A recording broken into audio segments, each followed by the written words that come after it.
உங்களுக்கு முன்னாடி வீடியோவில் என்ன சொன்னால் நெய் செய்வோம். இப்போ வந்து பன்னீர் 4 எலுமிச்சை பழம், நீங்கள் அதுக்கும் வேணால் போட்டுக்கலாம். நிறைய நெய் இருக்கலாம். 1 லிட்ரு கிட்டத்தட்ட. அது நம்ம சூடாக போட்டு பிழிஞ்சிக்கிட்டோம். நல்லா வர கிண்டிட்டுங்க.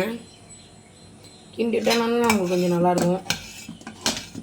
ஒரு லெமன் பத்தலைன்னா இன்னொரு லெமன் போட்டுக்கலாம். இவங்க தான் குக் பண்ணுறவங்க.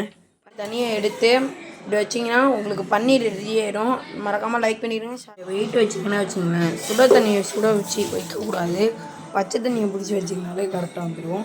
அப்படியே இதை கொஞ்சம் எடுத்திங்கன்னா வச்சுங்க, இது கொஞ்சம் கட் பண்ணிக்கிறேன். இது எடுத்திங்கன்னா வச்சுங்களேன், நம்மளுக்கு தேவையான பன்னீர் ரெடி. பன்னீரை பாருங்கள், சூப்பராக வந்துருக்குங்க. பாருங்கள், ஸ்கின்னெல்லாம் சூப்பராக இருக்குங்க. அப்படியே ஒரிஜினல் பன்னீர் மாதிரியே இருக்குங்க.